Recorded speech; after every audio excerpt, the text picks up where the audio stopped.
is to me, because I got a call sometime during a party that I was attending yesterday evening asking me if I would give a class today. And seeing who it was that was giving me the call, I had to accept. Anyhow, it's an interesting thing that I was thinking yesterday that I'm available to give class, but I haven't been put on the schedule for some time. I guess people think that I'm still recovering from heart surgery.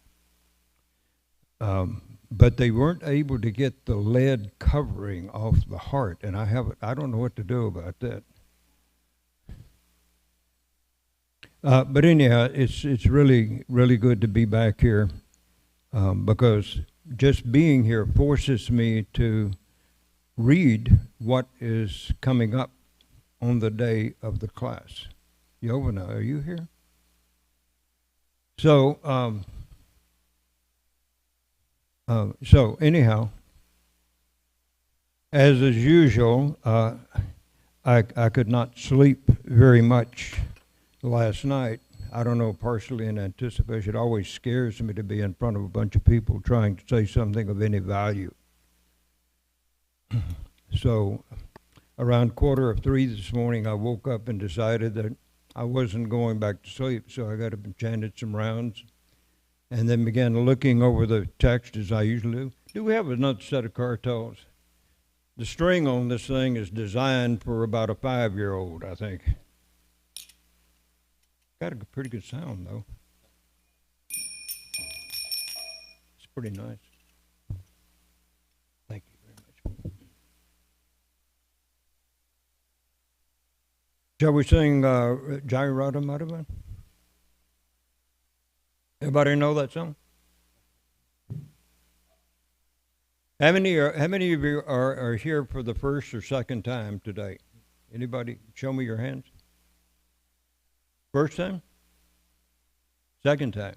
Welcome. What is your name? Scott? Great, Scott. My name is Rupa Nugadas. I'm an old person, and I've been here for a while. I'm a disciple of His Holiness Tamal Krishna Goswami Maharaj, and grand disciple of His Divine Grace A.C. Bhaktivedanta Swami Maharaj Srila Prabhupada. Gi Jai. And with the advent of COVID, we're talking about Advent today because today we celebrate the advent of Lord Jesus Christ. But with the advent of COVID, I stopped coming to the temple so often and started chanting more rounds at home. And I'm not sure that that's a good thing. Maybe I'll have to change that. Some of you who are advanced in Krishna consciousness can come to me and tell me whether I've made the right decision. Jai Gauranga Prabhu. All right, so is everybody ready to chant? Jaya Radha Madhava Kunja Bihari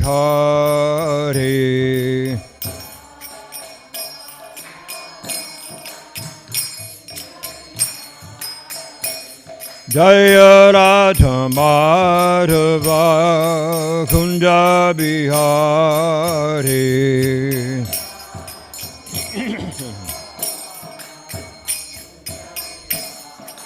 Jaya Gopi Janavallabha Girivardhari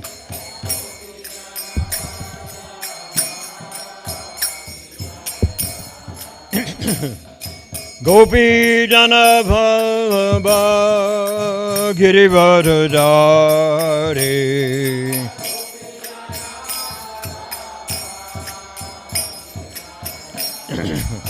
Yashodanandana Brajajana Ranjana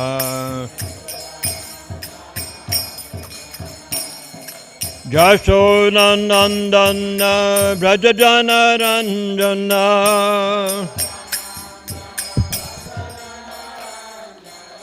Jashodanandana Brajajana Ranjana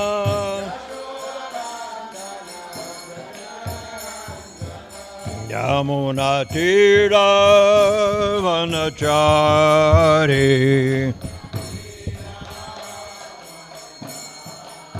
Jamuna Tira Vanachari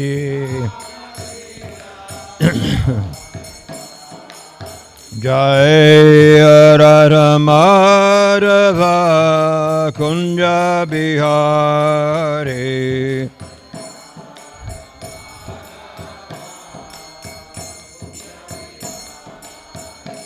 Jaya Radha Madhava Kunja Bihari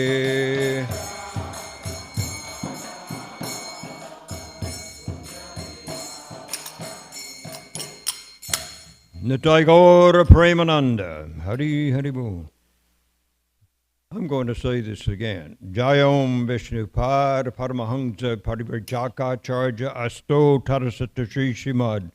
His Divine Loving Grace Abhaya Charanadavinda Bhaktivedanta Swami Maharaj Srila Prabhupada Ki. Jayom Vishnu Pad Paramahamsa Parivrajaka Charja Asto Tarasata Sri Shrimad. His Divine Loving Grace Srila Bhakti Siddhanta Saraswati Goswami Maharaj Srila Prabhupada Ki. Ananta Koti Vaishnavrinda Ki. ISKCON BBT Founder Acharya Srila Prabhupada Ki. ISKCON Guru Parampara Ki. Shri Rup Shri Sanatan Bhatta Raghunath Shri Jiva Gopal Bhatta Dasa Raghunath Sad Goswami Prabhu Ki. Namacharya Srila Haridas Thakur Ki.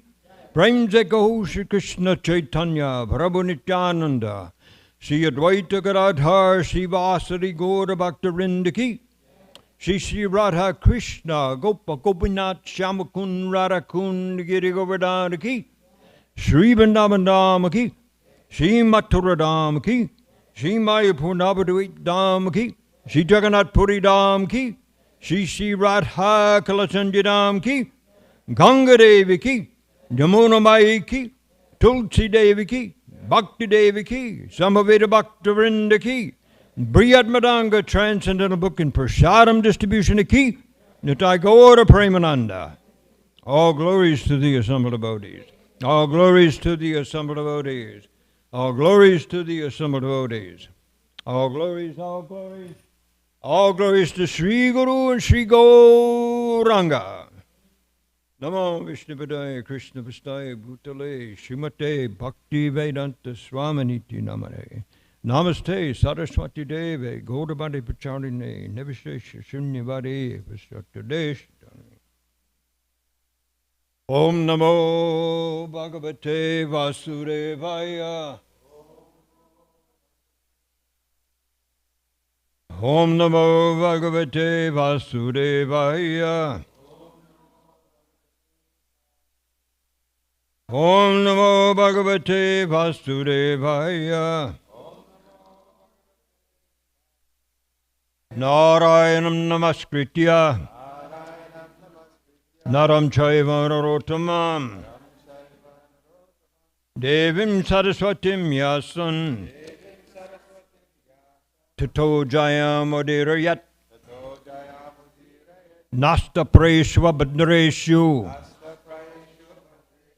Nityam Bhagavata Sevaya Bhagavati Uttamashloke Bhaktir Bhavati Naistiki.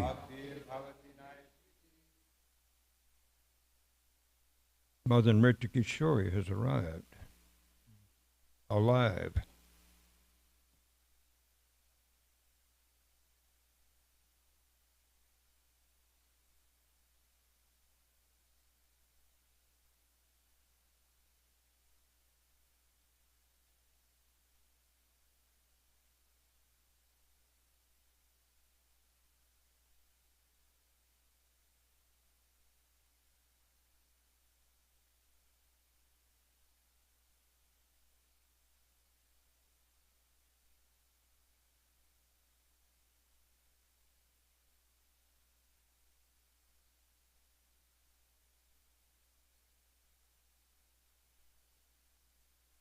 lost one of my.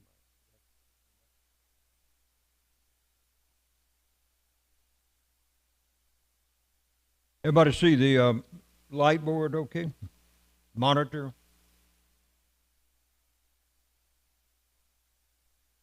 We're reading from Bhagavatam text, Canto 1, text, chapter 2, text number 20, right? That's up.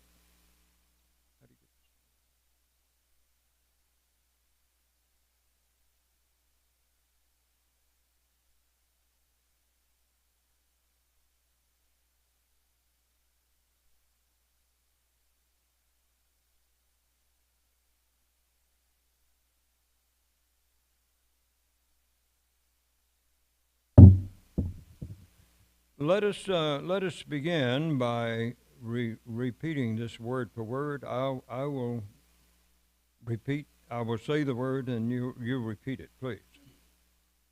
We'll do the transliteration. Evam. We do the.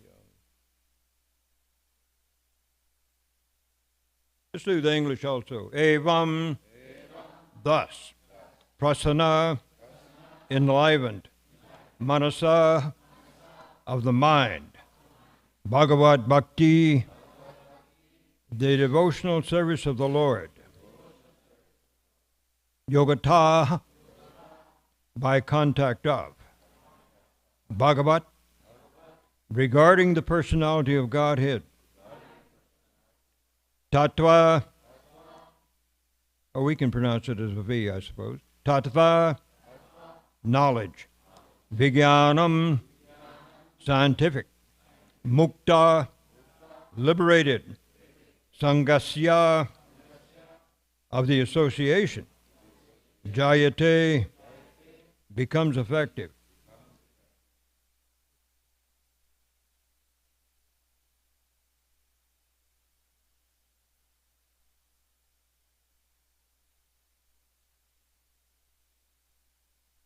He's technologically advanced.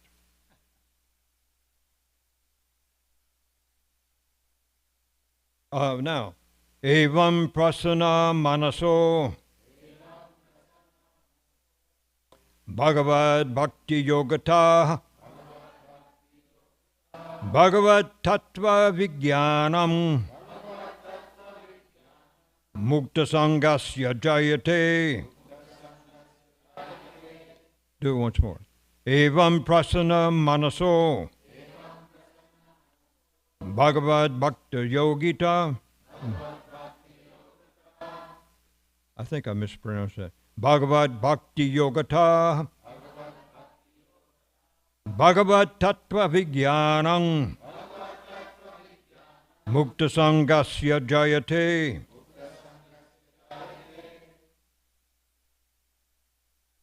Oh, the Prabhupada Priya chant.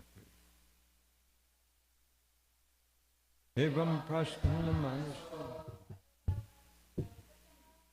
Bhagavad Bhakti Yogata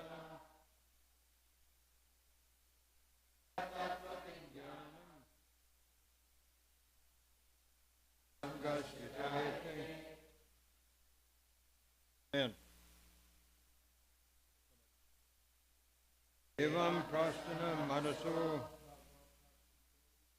Bhagavad Bhakti Yogita Bhagavad Tattva Vijnanam. One more male voice, this young man maybe.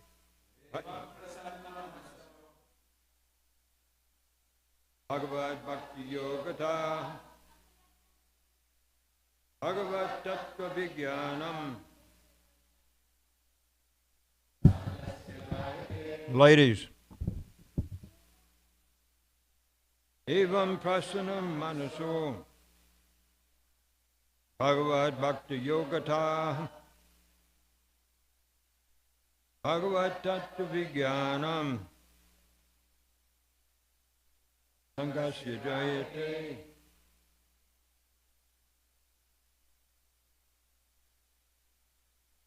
All right, one more lady, please. Prasana manaso Bhagavad Bhakti Yogata Bhagavad Tattva Vijnanam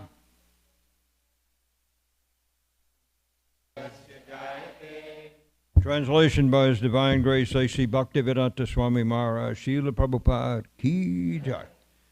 Thus established in the mode of unalloyed goodness, the man whose mind has been enlivened by contact with devotional service to the Lord gains positive scientific knowledge of the personality of Godhead and the state of liberation from all material association. Repeat with me, please. Those established in the mode of unalloyed goodness, the man whose mind has been enlivened by contact with devotional service to the Lord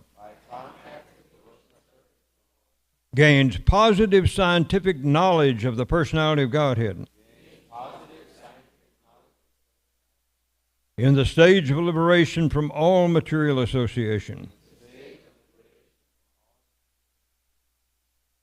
Temple President, would you kindly read the first paragraph of the purport? Purport. That is you. By His Divine Grace, A.C. Bhaktivedanta Swami Srila Prabhupada Ki Jai. Jai. In the Bhagavad Gita 7.3, it is said that out of many thousands of ordinary men, one fortunate man endeavors for perfection in life. Mostly men are conducted by the modes of passion and ignorance, and thus they are engaged always in lust, desire, hankerings, ignorance, and sleep. Out of many such man-like animals, there is actually a man who knows the responsibility of human life, and thus tries to make life perfect by following the prescribed duties. And out of many thousands of such persons who have thus attained success in human life, one may know scientifically about the personality of Godhead, Sri Krishna. In the same Bhagavad Gita 1855, it is also said that scientific knowledge of Sri Krishna is understood only by the process of devotional service, Bhakti Yoga. Mother Prabhupada Priya, would you read for a while in the rest of the purport?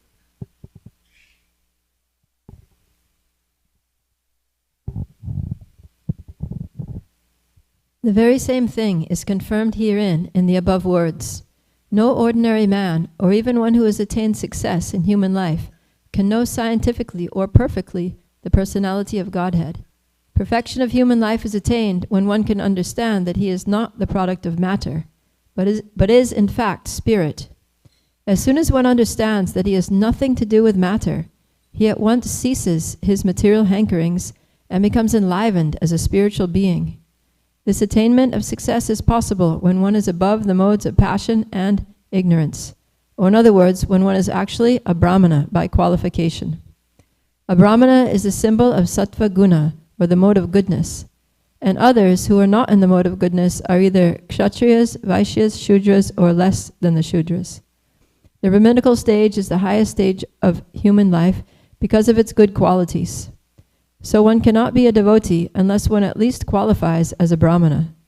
The devotee is already a Brahmana by action. But that is not the end of it. As referred to above, such a Brahmana has to become a Vaishnava. In fact, to be a...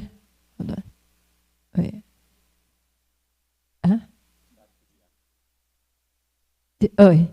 In fact, to be actually in the transcendental stage. A pure Vaishnava is a liberated soul and is transcendental even to the position of a Brahmana. In the material stage, even a Brahmana is also a conditioned soul, because although in the Brahminical stage the conception of Brahmana or transcendence is realized, scientific knowledge of the Supreme Lord is lacking.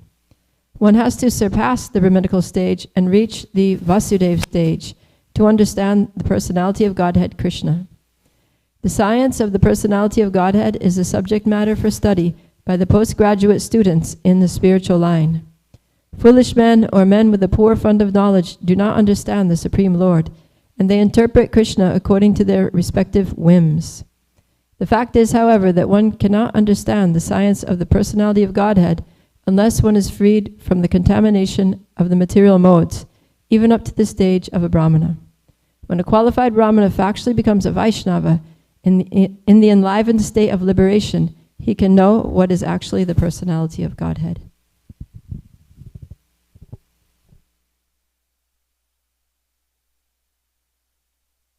This scientific knowledge of the Supreme Personality of Godhead, according to my understanding of this purport by Srila Prabhupada, that scientific understanding comes to us by the grace of the Supreme Lord whenever we become brahmanas, real brahmanas.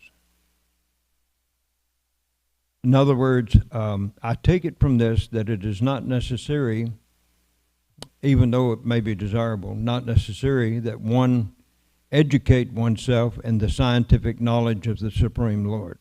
If one performs enough devotional service that one becomes pure, the Lord will grant that scientific knowledge of himself to the devotees. Is that right? I think that's right. Om Jnana Timirandasya Gyananjana Salakaya Chakshurun Militam Jena Tasmai Shri Gurave Namah Sri Chaitanya Manobishtam Stapitam Jena Bhutale Swayam Rupakada Maya Tadati Swaparantikam Vandeham Shri Guru Shri Dutta Padakamalam Shri Gurun Vaishnavamscha Shri Rupam Sagvajatam Sahagana Raghunathan Mitam Tam Sajivam Savadvaitam Savadutam Parijana Sahitam Krishna Chaitanya Devam Shri Radha Krishna Padan Sahagana Ladita Shri Vishakan Vitamscha He Krishna Charana Sindhu Dinabandho Jagatpate Gopesha Gopika Kanta Radha Kanta Namostude Tapta Kanchana Gaurangi Radhe Vrindavaneshwari Vrishabhanu Sute Devi Pranamami Hari Priye Vanchakalpa Tarubhyascha Kripa Sindhubhya Evacha Patitanam Pavanebhyo Vaishnavebhyo Namo Namah Jai Shri Krishna Chaitanya Prabhu Nityananda Shri Advaita Gadadhar Shri Vasari Gaura Bhakta Vrinda Hare Krishna, Krishna Krishna, Hare Hare, Hare Rama, Rama Rama, Hare Hare. Scott, all this will become secondhand to you after a few years. Don't worry about it. You'll learn these things if you stick around.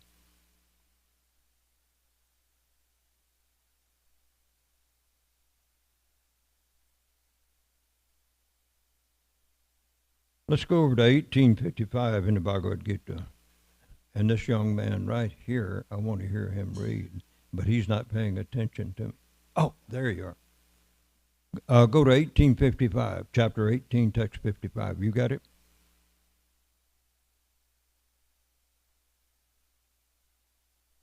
You got it? You got it on the screen? Okay, read the translation, please. Please. Oh, wait a minute. You don't have a microphone. Sorry. One can understand me as I am, as the Supreme Personality of Godhead, only by devotional service, and when one is in full consciousness of me by such devotion, he can enter into the kingdom of God.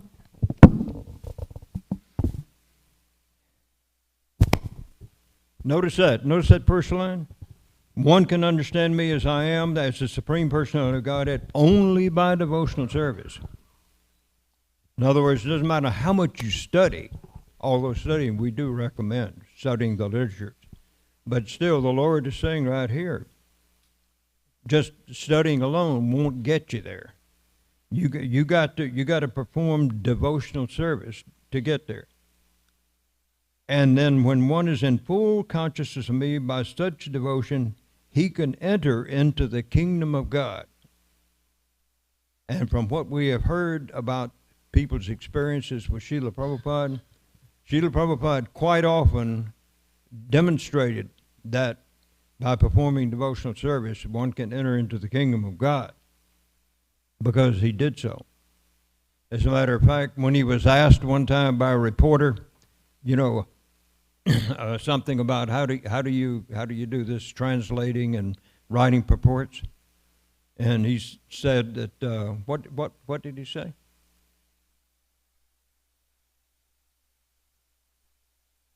He said, Krishna dictates to me.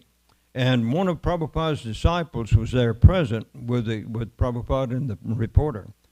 And he started trying to explain to the reporter what Prabhupada meant when he said to Krishna. And so he was saying something like, Krishna is within my heart and giving me the inspiration. And Prabhupada said, no, Krishna is there beside me dictating these purports. So some people wondered at times why Srila Prabhupada would be reading the books when they would go in to serve him or go in to ask a question or go in because he called them. He would be there reading the books, and they asked about, why Prabhupada, these are your books, you wrote them, why are you reading them? And he said, I simply took the dictation, and now I'm getting very great satisfaction in reading them, something to that extent. So Srila Prabhupada was advanced in spiritual knowledge of Lord Sri Krishna, and that came to him, as we understand it from this text, only by devotional service. So now today is a kind of a big day for a lot of people around the world. Means that they've spent a lot of money, they've overcharged their credit cards, and they bought their kids all kinds of things that they weren't satisfied with when they got them, and they're going to be less satisfied with them a week or two after they got them. Others, however, on the other hand, recognize this is the day that we celebrate as the advent of Lord Jesus Christ. And we understand that Jesus took a rather ordinary birth, except for the fact that they say that he took a virgin birth. Means that he was put into the womb of his mother by the Supreme Lord, or by the arrangement of the Supreme Lord. Some people, that is the way they understand the birth of Jesus. So in that sense, it was not at all ordinary. But it was a rather ordinary family, seemingly, from the outside. His father was a carpenter, worked with wood, and you can imagine that he probably didn't have these powered lathes and things to turn the wood and stuff. Everything was done probably with a hammer and a chisel, maybe a saw. And so, pretty basic kind of occupation that Jesus took his birth into. So we think that he was rather, from all appearances, it looks as though he's rather ordinary, kind of like we feel about ourselves, perhaps. We don't feel that there's anything exalted about our birth, and we're probably right. If you happen to be me, then you can be convinced of it. So Jesus early on began showing signs of spiritual knowledge. When his parents would go to where it was, Jerusalem or someplace to pay their taxes, Jesus was getting on up into the preteens, and when he was about 12 years old, they lost him at one time, and they had traveled with a group of people for about a day or so out of the city, going back to their home. And it appears that Jesus got separated from them, and so they panicked. And so they went back to if that's Jerusalem, I think is where it was. And anyhow, they found Jesus sitting there at the age of 12, talking with the leaders of the temple community. Smart boy.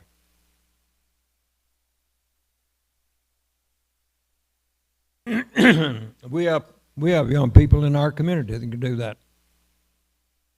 They know who God is, and they can tell you about him if you're willing to listen.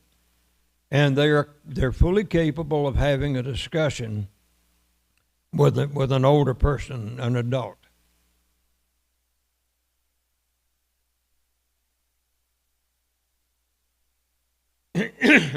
Then we lost track of Jesus, or at least from the biblical accounts, we lost track of Jesus from the age of 12 to the age of 30.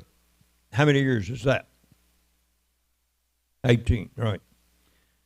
And there's no account in the what we have as the Holy Bible. There's no accounting of that time period for Jesus. But others who have read other books say that there is evidence that Jesus was in the East. And he was, it said that the kings from the East, the wise men came from the East to see baby Jesus at the time that he appeared, when he was but a child, a baby, newly born. But now we understand that Jesus has gone to the East and is probably in the association of very advanced spiritualists in India or in the Himalayas. And so we find that he became enlightened by whoever he was with, whatever he was doing at that time, because when he came back at the age of 30, he was ready. He was ready to preach to the people. So where did Jesus come from? Was he a Gandharva, or was he one of the other categories of demigods? Is that the reason there were angels who were singing the glories of Jesus at the time of his birth? Because they recognized that this is a person that we used to know over here, this young man. And now he's come into this world, and we understand that his purpose in coming back into this material world, or coming to this planet, was to educate and deliver those persons who were addicted to meeting, which was everybody in the society that he grew up with. Because we understand that he was close to the shore of Galilee at some point in time. And the people there were all fishermen. A lot of the people were fishermen. And so this was the category of people. It's kind of like somebody else that did something similar to that. I think he came a couple of thousand years later. His name was Prabhupada.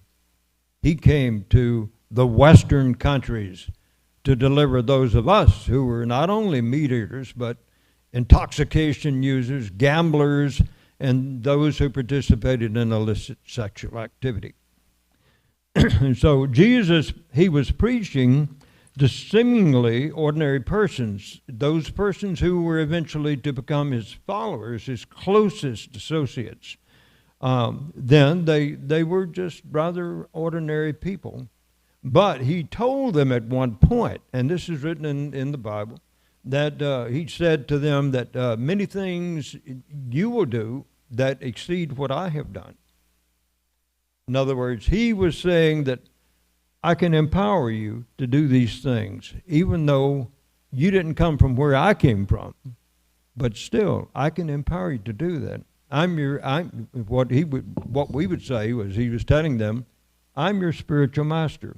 If you simply follow my instructions, purify your lives, you'll be able to do all these wonderful, like healing the sick, giving sight to the blind, various things like that, the persons who were in the temple authority didn't really very much appreciate. They thought he was a magician. He was performing some kind of black magic. He would even do things like that on the Shabbat, which is the Sabbath, which is the holy day. He would even perform activities like that on the Sabbath, and he would even allow his disciples to pick grains out in the field and feed themselves because they were hungry. He wasn't following the rules and regulations of the temple authorities. One thing that Jesus taught about that people really didn't have the conception of was a loving God.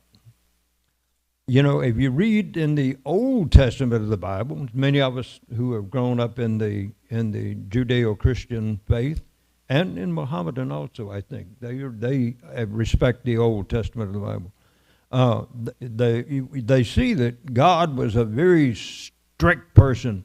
Matter of fact, whenever the Puritans came to this country in 1700s maybe, they were also preaching like that. As a matter of fact, I remember the title of one of the sermons that I read about in one of my literature courses in college was Sinners in the Hands of an Angry God. So if you're not careful, if you backslide and give up your pious activities, you're going to go to hell and burn. And you're not going there for a short time either. You make a mistake in this lifetime, you're going to hell forever. And that's something that seems like it's kind of a contradiction to the idea of a merciful, loving God. How can you love a God who will, put me in a situation that is very conducive to spiritual life because of my parents, and he put somebody else into the house, into a crack house, where the people are strung out on all kinds of drugs, and he's addicted even before he's born. How is it that the Supreme Lord, if he's loving, can treat both of us, me who have got a very advantageous begetting, and the other child who took his birth in a very degraded setting, and expect us to get to the same place by the end of our lifetime? And that kid that took his birth in the crack house might get shot on the streets of some city before he's 20 years old. Now, is he going to hell and burn for the rest of his life? Well, according to the old view of God, that's what's going to happen. It's just tough luck that you took your birth in the wrong kind of family. You had to be more careful about that. Of course, they didn't say next time around because they don't have that concept that of transmigration of the soul. So Jesus came to enlighten these people and teach them about the loving God, and he wasn't really recognized as a bona fide, legitimate preacher by the temple authorities. And so they eventually conspired against him and began persecuting him. Has anybody watched that video that is now out? It's called The Chosen. Have you seen that video? Very nicely done video about the life of Jesus. It's been done in episodes, so you can get any of the, and it's put on by this company called Angel Productions, I believe it's called. You can find that on by going on the internet and looking, if you're interested in that sort of thing.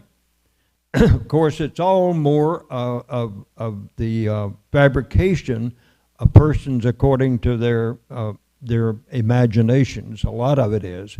But the man who started this project, his first name is Dallas.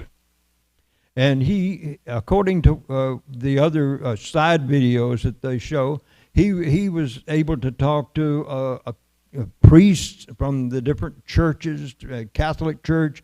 He was able to talk with the rabbi from the synagogue and get a lot more background information which would help him to create the situation that they present on the video. It's a very interesting video, I'll have to say. I've seen quite a bit of it. Eventually, it's pretty disastrous, though, because they present Jesus' departure as the Bible has given it, and that is they said he was captured and crucified on some trumped up charges. And trumped up, I say that's not a political statement either. So he was persecuted by the leaders, the Sanhedrin of the Jewish faith, and but look what has happened now. Just by spending 3 years of preaching on the planet. That's all we have a record of. We don't know for sure what he was doing from 12 to 20, those 18 years. But was that 18? That's right, isn't it? Yeah, 12 and 18. Is that 20 or 30? Oh, well, I made a mistake there. So he was from 12 years old to 30. Well, that is correct, isn't it? Okay, all right, correction. So just by preaching to the people in that area, and he was able to gather only a group of 12 persons who were really dedicated to his work. And according to the literatures, one of those persons, Judas, he turned him over to the authorities in exchange for some money. There have been refutations of that story also at sometime in the recent past, that Judas was working with Jesus and to make a plan for how to get him off the planet. And that was the way he was instructed to do that by Jesus himself. Anybody ever hear that before? Okay, so anyhow, did someone speak?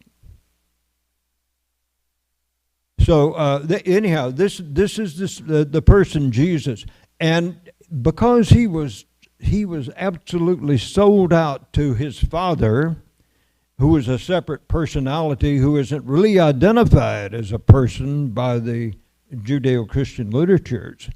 Not identified as a person, but still, Jesus talked about him as my Father.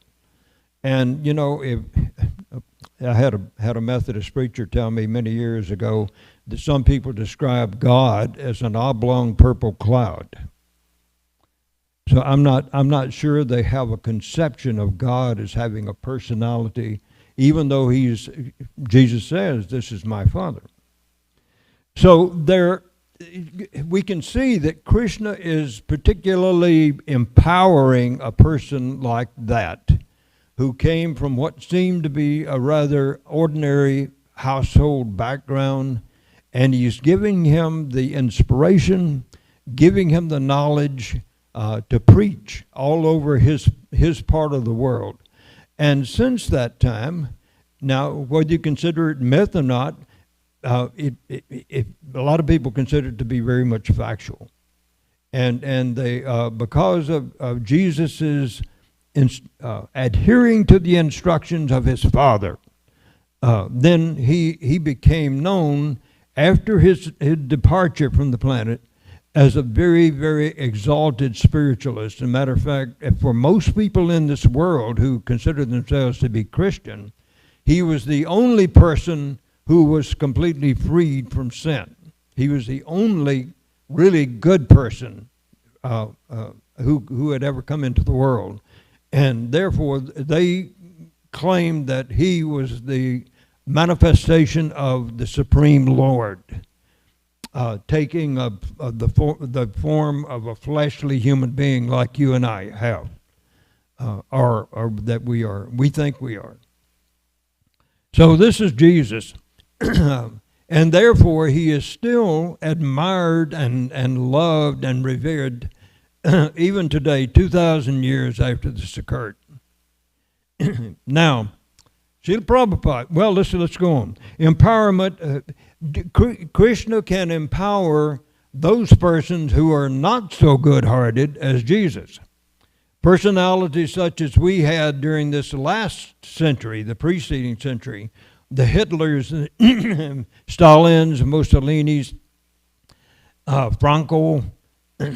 So Krishna can empower a person like Hitler to have enough political power, enough material power that he can practically conquer the world. As a matter of fact, if the United States had not come in with their military force, then there's a good possibility that Hitler would have taken over all of Europe and England, and he would have been the supreme authority. How did he get that power? Well, what did Prahlad say to his father when his father said, "Prahlad, where do you get your power?" And what did his father say? What did Prahlad say to his father? Same place you got your power, Father. You got it from Lord Vishnu, Krishna. And his father didn't really like that too much because he thought he was self-powerful, that he had somehow or other gotten all the power by himself. So Krishna can give that kind of power to a person for what reason? He wants it, or she wants it. And because they want it so badly, Krishna will sometimes give them, empower them to accomplish whatever their heinous activities would be. Give them the power to do that. Now, why would Krishna do that? It's his job. He takes it as his job to make us all happy in this material world. He gives us all of the elements that we need to become pretty thoroughly happy. It's only when we have sickness, disease, death, and that sort of thing, and confrontations with other people on a regular basis that we feel there's anything wrong with being here in this world. But so he, not only does he empower those persons who want to do good for the rest of the world, but he empowers those persons who want to lord it over everybody else and use everybody and everything for their own personal sense gratification. Did you know that? God is the one who does that. It is also, we've heard it said many times, not a blade of grass moves in all the three worlds without the sanction of the Supreme Personality of Godhead. Now, if that goes for a blade of grass, you can bet that it goes for who became president this time in the United States. And every other time there has been a president of this country or any other country. If it were not by the desire, the will of God, not that he necessarily wants a bad person to become president, but if it were not for his allowing it to happen, would it happen? No. No. Therefore, we call him all-powerful. He's the all-powerful Supreme Personality of Godhead. So, what is this suffering that comes? I mean, where does that come from? 6 million people of the Jewish faith killed in World War II because of one man. And of course, he had a lot of help, but because of his influence, 6 million people, and that was just part of the number of people who were killed, and it doesn't include those who were injured for life and had to suffer greatly because of that. And then why is it that God would allow innocent people like that to be killed? What's the reason?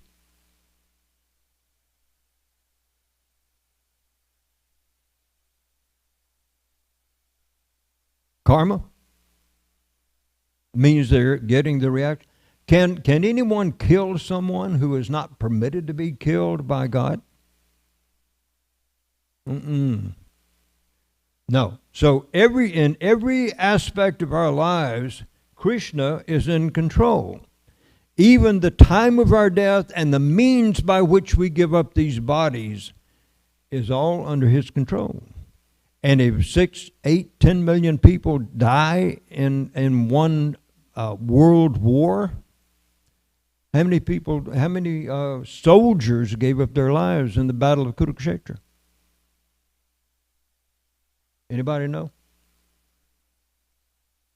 I remember somehow the 8,400,000. Is that maybe that's the number of species of living entities? 600? 600. Anybody want to go for 640? Do I hear 640? Anyhow, you know, if we're feeling bad about losing only 10 million people, how about 600 million? 600 million people in one battle that lasted for 18 days. Now, the scientists and all the other technological experts in our country, around the world, would say, no, it's not possible. First of all, you can't get that many people together to fight. All the armies of the world now, I don't think, would probably total 600 million. Do you think? And yet that happens. Krishna is empowering persons to try to rule over the entire population of this world. Well, how about Hiranyakashipu? Did Krishna empower him to rule over not only this planet, but the entire universe that we're in? Is that your understanding? And there were demigods who were the most powerful personalities in the universe. Why couldn't they take him out?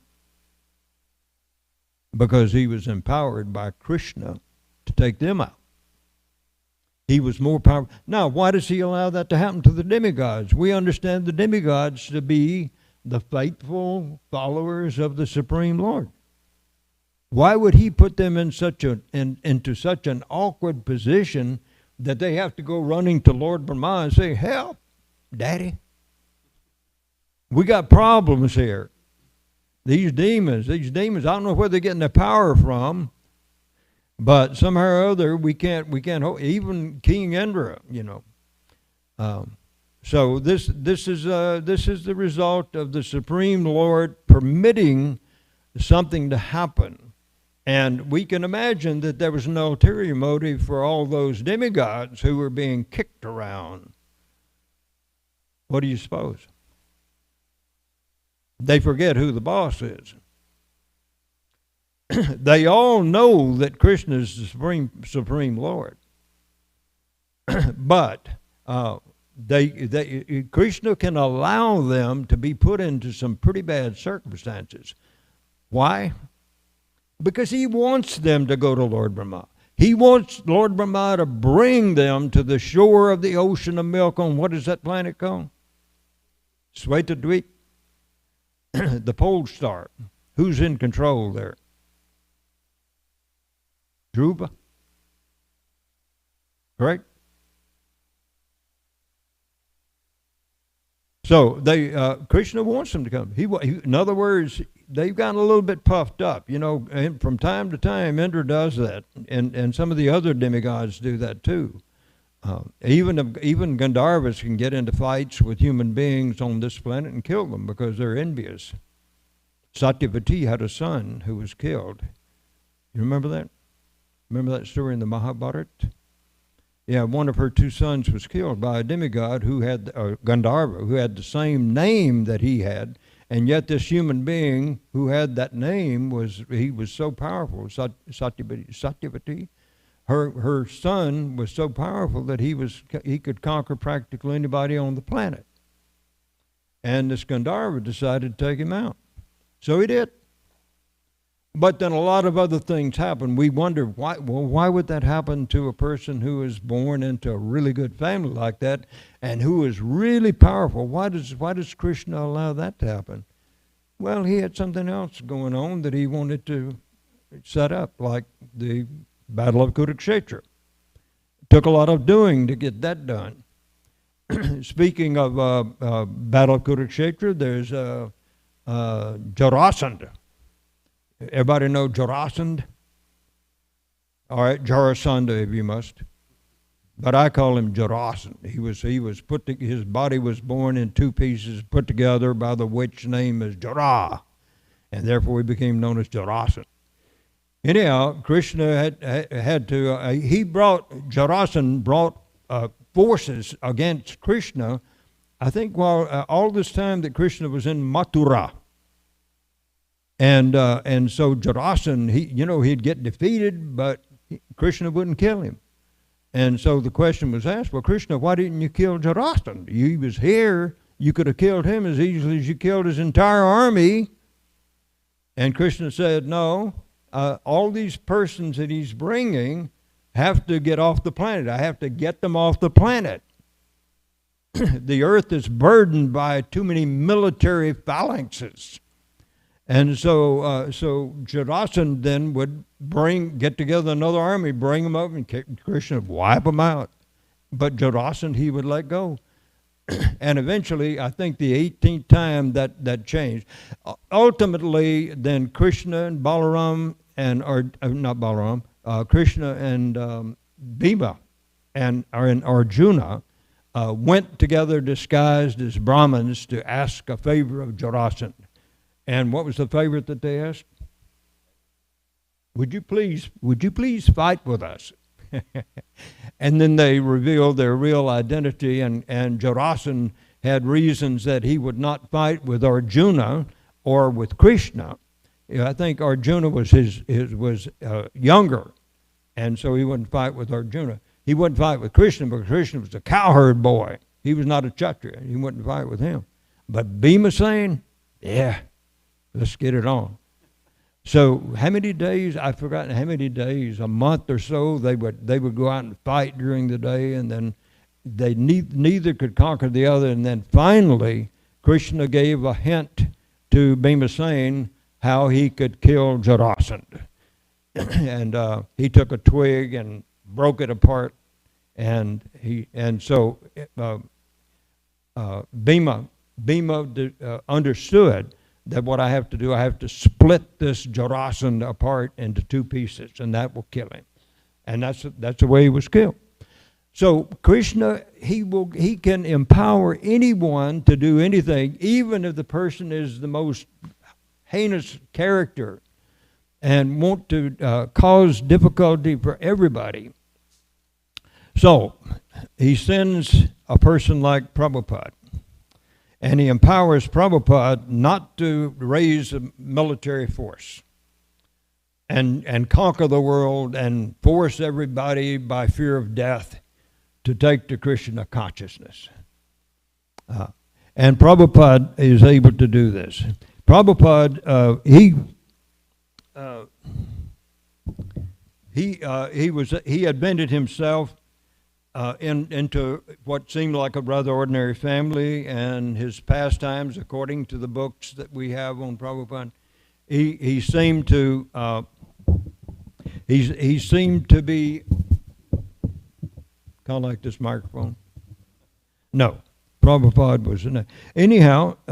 So Krishna can empower. I mean, he comes himself in his original form. He comes as Lord Ramchandra, comes in the form of Krishna, comes later on as Lord Chaitanya, and he in all of those forms. Then he does something to rid the world of the sinful demoniac element and to enliven his devotees. But in his form as Chaitanya Mahaprabhu, he wants to get everybody back to the spiritual world just by their attraction to Krishna and his loving affairs with Srimati Radharani and the other cowherd girls. So Krishna sends his representatives. He even arranges for the exaltation of ordinary persons, like Prabhupada. Prabhupada came here. He attracted a bunch of hippies and persons who were really dissatisfied with what was going on in the society at that time. The Vietnam conflict or war was going on, and it was a heck of a time to come. But Krishna sent Srila Prabhupada here to help to deliver the people of this age who were all bound for the courts of Yamaraj. And who is Yamaraj? Lord of Death. And so in doing that, in sending Srila Prabhupada here, he allowed Srila Prabhupada to have the most unlikely personalities to come and help him get this worldwide movement started. And even the followers didn't realize at the beginning what Prabhupada's mission was and how extensive it would be. You can just imagine the first 10 or 12 persons, young boys, young girls, who were coming to Srila Prabhupada thinking that there's something kind of unusual and interesting here. And because of his coming and accepting those rather what seemed like worthless people, Prabhupada was able to start a worldwide movement. And what did he do? He gave us knowledge. How many of us came here because of having read a book by Srila Prabhupada? Anybody besides me? All right. Anybody else? Mother Sachari, did you come from having read a book? Anybody else? You came because you read? Yeah, you read something? Scott, you too? Yeah. Some really strange circumstances under which we get books occasionally. I had one that was pretty unusual. I heard about one person who was driving down the street, came to a stop sign or a stoplight, saw something lying on the ground, opened his door, picked it up, and it was Bhagavad Gita, Bhagavatam, one of the books. It was a book, and he kept it, and he read it, became a devotee. I think our man Goten.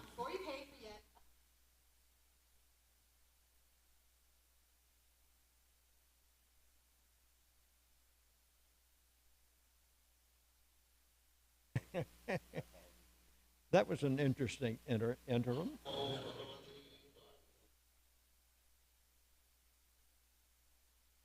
Okay. So Jesus, Prabhupada, representatives of the Supreme Personality of Godhead, empowered to do what they do. And if we look at all those persons then who came to Prabhupada, served Srila Prabhupada as he asked them to do, that they were empowered. We see that this movement is spreading all over the world. We have the Temple of the Vedic Planetarium, an amazing project. I mean, if anybody wanted to take on a significant project, I think Ambarish Prabhu has got it. He got his hands full, but he used a lot of the wealth that came to him. Last time I heard, he had already given something like 25 million of his own money to the project.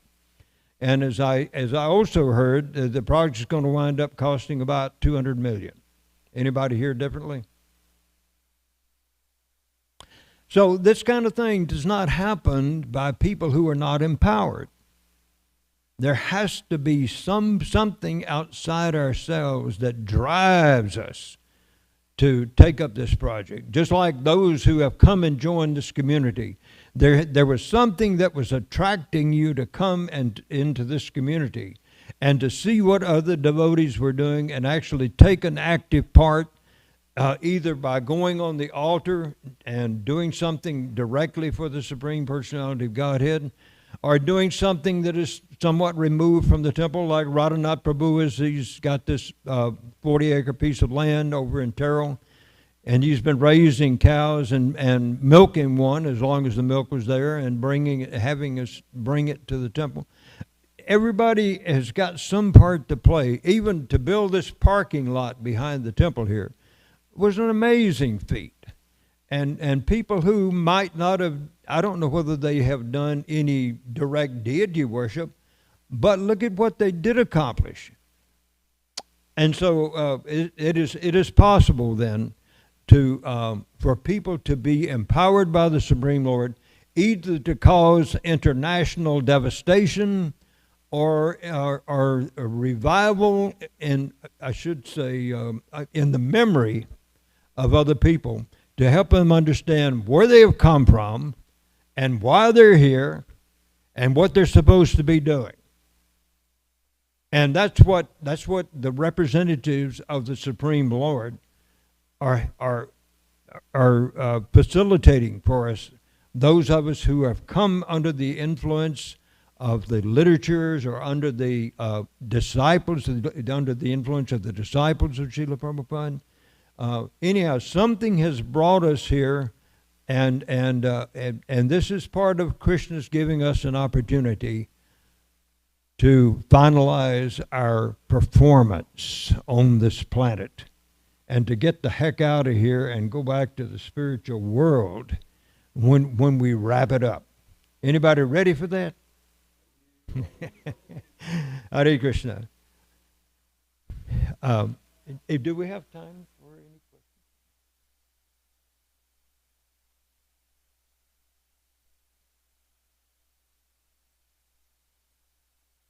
All right, we've got something really good, a video that's coming up. So if you will permit, I will end the class now and say, Vanchakalpatarubhyascha, Kripasindabhya evacha, Patitanam bhavanebhyo, Vaishnavebhyo namo namah, Anantakoti Vaishnavrinda ki jai. Thank you all very much for coming and sitting with us this morning. It's been a pleasure to have you with us. And I think I've even seen one or two of you wide awake. It's amazing. On a Sunday, no, this is not Sunday, but it's Wednesday. On a Wednesday morning, when no work is going on, you still took the opportunity to come to the temple. So I appreciate that very much. Hare Krishna. Hare Krishna. His Grace Rupanuga Prabhu ki jai. Thank you so much. Haribo. So we'll just, that's fine. Yeah, you can leave it. So we're going to watch a short video from Srila Prabhupada speaking about Jesus Christ. And after that, we will have wonderful gifts for Radhakalachandji, followed by our breakfast prasadam feast. So if you would like to scoot closer, you can, so you can see the TV better. Thank you so much.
Particular order, which we have been invited to speak to, found God in the material world, and he used to address the aspects of the material world as brother and sister, brother tree, sister water, like that.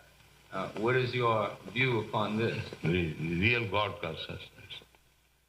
This is real God. Yes. Not that I am God conscious and I kill the animals. That is not God.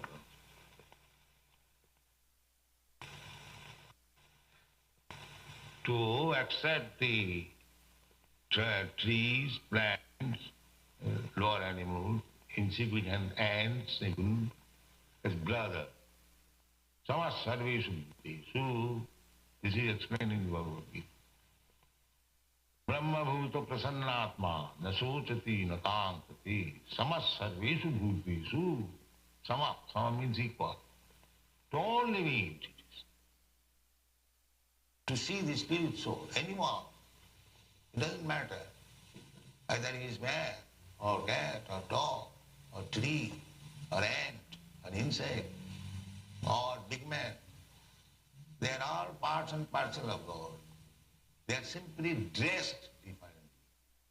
One has got the dress of tree, one has got the dress of king, one has got the insect.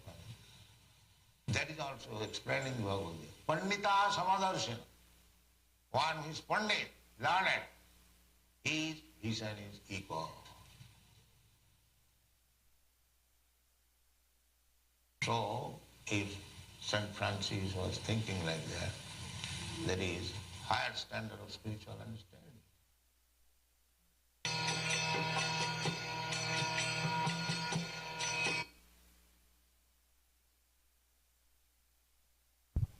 Jai Srila Prabhupada ki jai. So now we'll have the gift-giving ceremony. If everybody would like to come up closer, it'd be very nice. We have His Grace Mathuranath Prabhu and His Grace Dharma Prabhu will help us with the gifts for Shri Shri Radhakalachandji. Jai. Hare Krishna, do we have any kids want to open the presents? Yeah, come on up, get in a line right here. Yeah, come here and line up right here. Over here, come. Line up here, good. Nice orderly line. Hare Christmas. Thanks for coming. Thanks for these nice gifts. We're going to also read out the names and donations that devotees have made. So the first one, Sanskrit, Srivashani and their grandmother, Purnamasi Devidasi, 5,001. Haribo. To the Future Kalachanji Park Project. Okay, do you want to help them with the... Okay, we have a check from Nitya Kishori and Priyatama Ji for $100 key.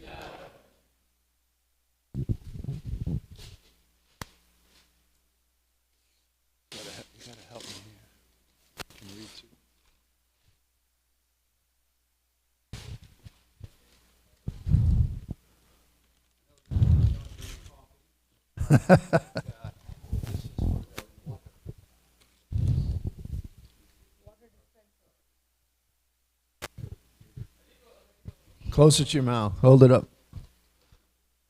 Oh, no. This is a coffee urn, but as Maternath Prabhu mentioned, it's not for coffee, right? In the Pujari room, there's a real nice holder. We got a real old coffee urn that holds the deity's water, right? And it's nice because it has a little spigot in the bottom you can serve the water. So that's why we use this. Thank you. Who gave this? Who is there? Was a card on it? Maternath Prabhu and Mother Leela Ki. Thank you, Prabhu. Krishna Chaitanya and Kirtida have given 100, 200, 300, 400, $501 key. And this is cash. Hang on to that. All right, next one we're going to start opening. While we're opening that one, we want to thank Rupamrita Sindhu Prabhu and family Ki. Generous donation of $2,000. Haribol to the altar curtain and $1,050 to the Pujari room jewelry cabinets Ki. Wow, thank you, Prabhu. He's a very generous man, and Mataji and family. Thank you, Rupamrita Sindhu Prabhu. Okay, who gave this? Do we know?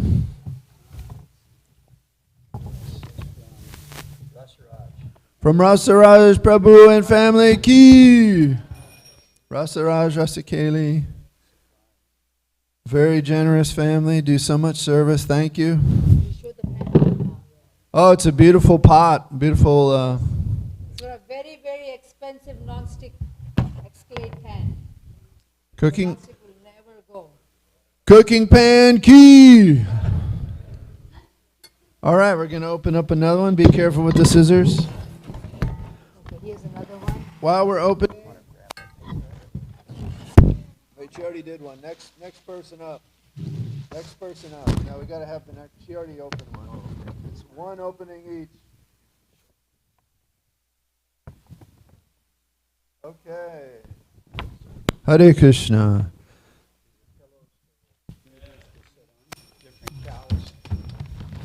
Thank you. Who gave these?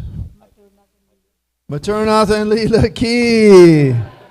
Wow. They're giving a lot. Okay, thanks. Hare Krishna, what are the pillows for? Sit on and have their... Wow, these are pillows for the altar. Does everyone know the deities sit?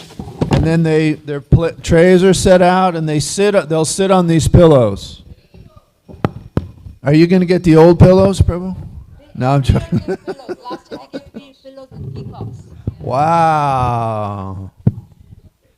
All right, while we're opening something, tell me who donated it first. But first, let me read. Vishnu Charan, Durga Rao and Radhika Krishnananda Das Ki gave $2,000 for the Pujari room calendar cabinets Ki. Yeah. Oh, mine's not updated. Sorry.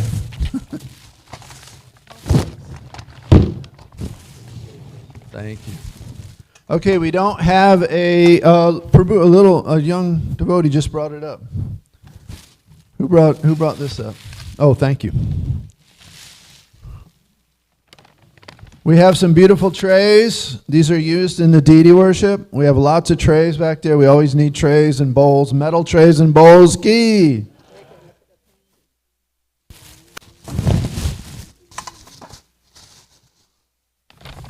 Okay, your turn. Can you open that up? Pull it out. Oh, you got a nice something there.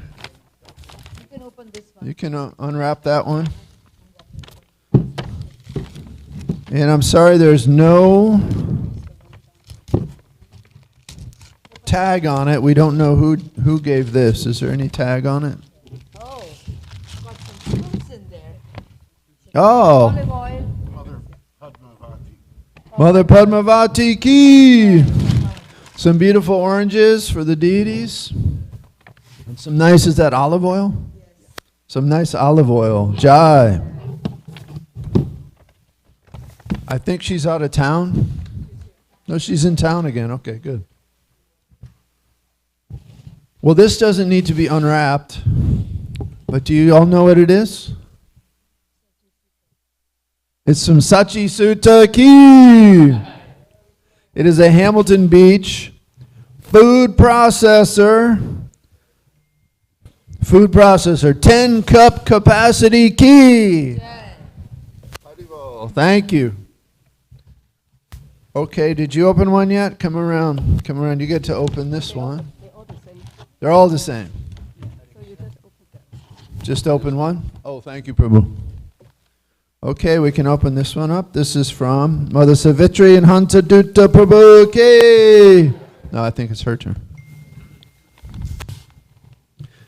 Yeah, just leave it right here and open it up. And it's for the deities, but they want you to open it up for them. She was clutching it like this. I think she was going to take it home. No, I'm joking.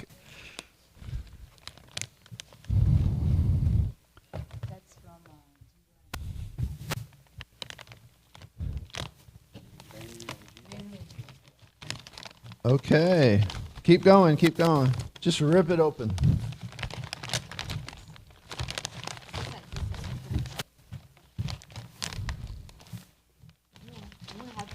Mama give you 5 parathas. This is really wrapped well. Okay, what is it? Do you want to hold it up?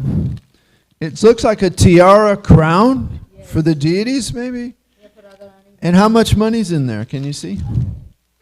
And $100 key. Wow. Thank you so much, Hansaduta Prabhu and Mother Savitri. Thank you.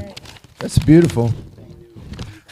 From Venu and Jiva. Wow, these boys are amazing. They're so young, but they've gone out and bought things for the deities. We have some beautiful peelers. Beautiful peelers. What else? Oh, what? They're all peelers. All peelers. Wow, we have a... Following in the footsteps of grandmother. We have a huge supply of peelers. Does everybody know why? Yes, because peelers fly out of the windows and they break sometimes. We're constantly buying peelers, right? Go into the trash. And these are really nice ones. They're real light. Special request, Mother Manjali. Okay, we have a Lakshmi donation.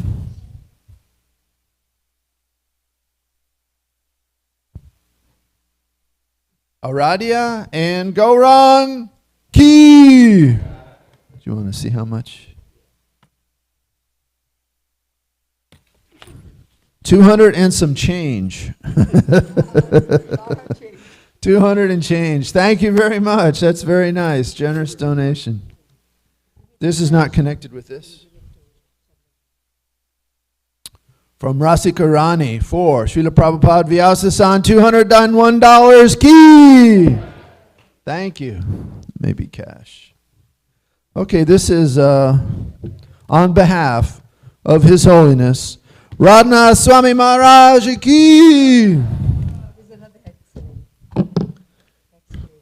What's a hexcalade? It's a very This is a very special non-stick pot. You can use any scrubber and nothing will happen to it. Wow. Yeah, really. Until it's tested by the devotees.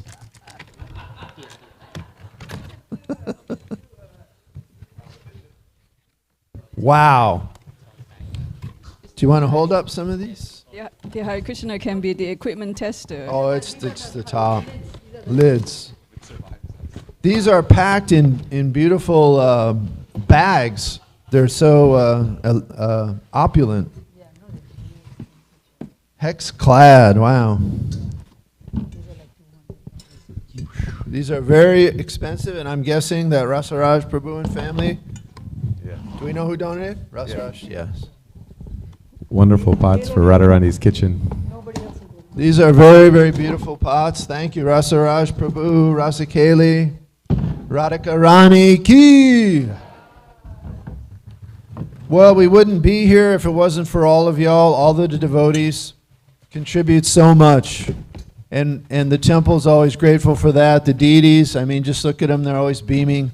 We love them so much, and they love us. And so any little thing you do, you know, Krishna appreciates, right? And so this is a fun thing we do for Christmas, right? We open some presents for the deities. And where are our children? We need one more, we got something else to open. Who wants to open? This is from Arjun Krishna Prabhu. Do you want to open? Come on up.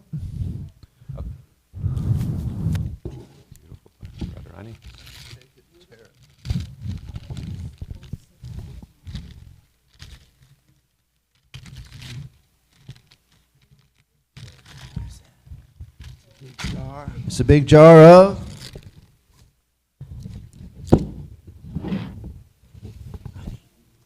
honey. yay! And attached to it are saffron. A nice container of saffron key. Does everybody know what the saffron's used for? Anybody not know? Yeah, the saffron is used in the cooking, of course, but also when chandan is ground up and it's done with the sandalwood, you add a little of this and it makes it a beautiful color. Otherwise, the color of the sandalwood is kind of, it's not so nice. Adds just a beautiful coloring to it. Thank you, Prabhu. Arjun Krishna Prabhu, okay.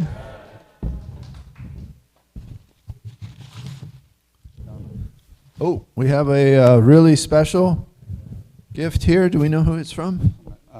Achyuta Govinda Prabhu and family. Achyuta Govinda Prabhu and family key. Does it come off? I don't think it comes off. The cover stays on. This is a really nice Himsa drum. It's a wonderful quality sound and very nice gift for the temple. Ahimsa drum key. You want to hold it up and just... It's like really amazing. It has holders and covers. What do you call it, a Himsa drum? Wow. It's made from, I believe the body's made from wood and the heads are made from like a synthetic material. So there's no cow products involved at all in the drum. No metal, wood, synthetic material. This is a mridanga for the 21st century. 21st century Balaram mridanga key. Yeah. Okay, let's read a few more. Is that the last thing? So I can see that's all the donations, right? Okay, we've already done a few.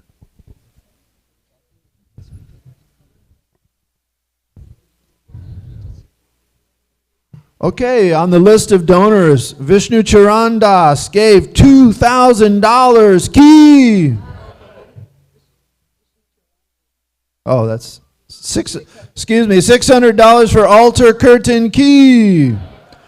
Durga Rao and Radha Krishnananda Das gave $2,000 to the jewelry room cabinets. I keep messing up here. What am I doing? And a food processor too. Do you want to do it? No. You get it quicker than me. All right, let's go. It's not moving up.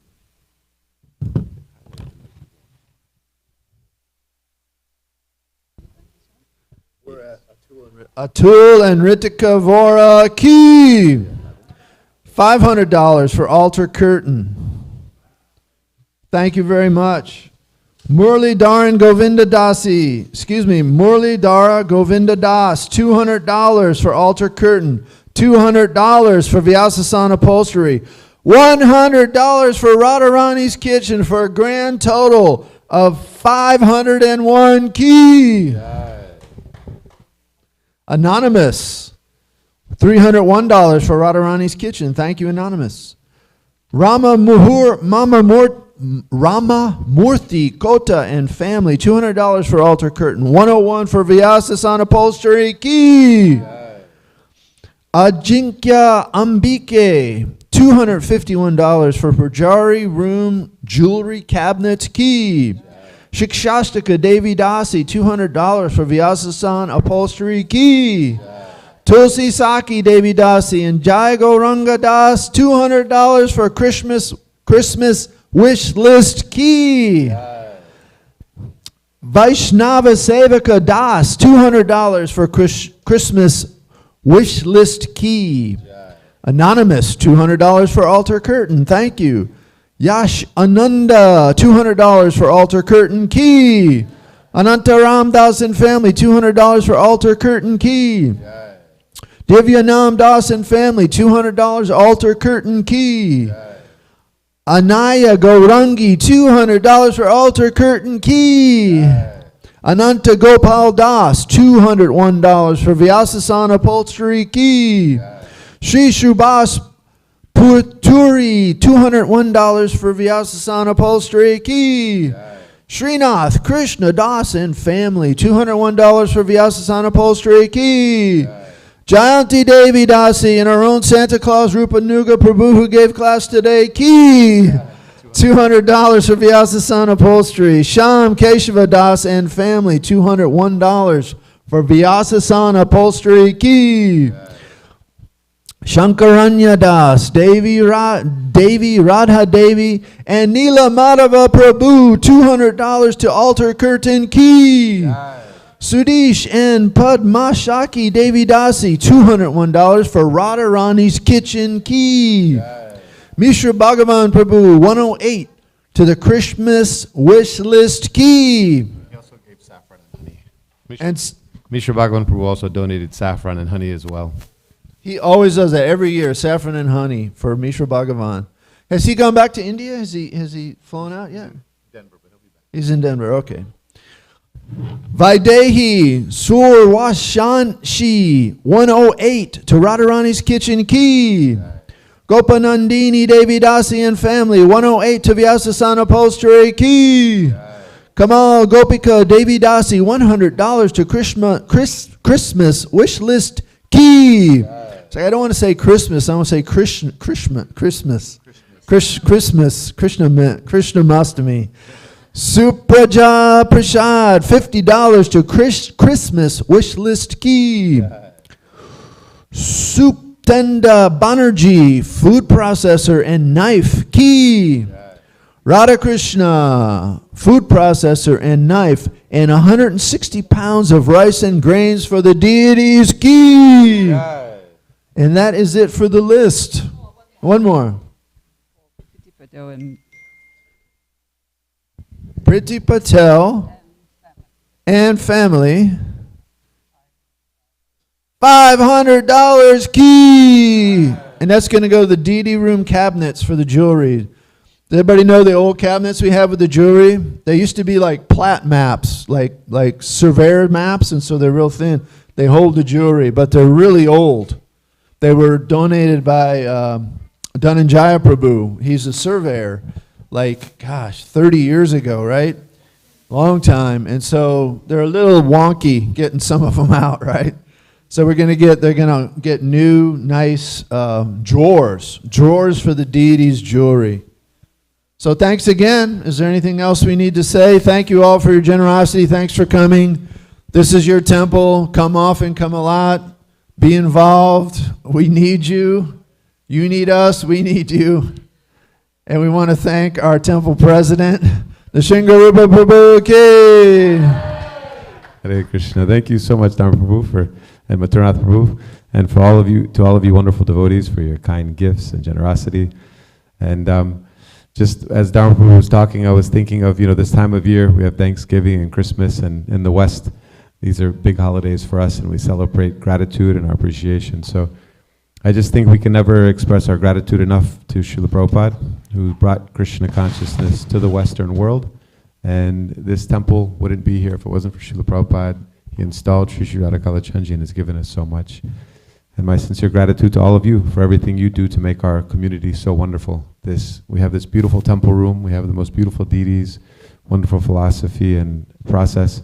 But what brings it to life is all of us coming together and hearing, chanting, dancing together. So this is just a wonderful opportunity for us to come together and chant and dance together like we did this morning, and hear from Srimad Bhagavatam, hear about the Lord's devotee, Jesus Christ, and to get association together. And now, time for us to have a wonderful prasadam feast. So prasadam will be served downstairs in the activity room. It's all set up and ready for you all. So thank you so much for being here. And let's all go honor prasadam together. Jai. Srila Prabhupada ki Jai. Oh yes, we want to again thank Mother Kumangi for organizing the feast. I know many devotees helped her, Shamkeshwar Prabhu, Premachur Prabhu, and many others. And Mother Lakshmi Priya, who worked with Gandharvika and Radhe, and I think many of the girls to make cinnamon rolls, and Paramanitai Prabhu and Vishnu Prabhu and all the devotees that made pancakes. Let's give them a big Haribol. Haribol! And also I'm hearing that it's the birthday of Shamkeshwar Prabhu, so we'll be cutting some cake and wishing him a wonderful happy birthday today. Jai. Srila Prabhupada ki Jai.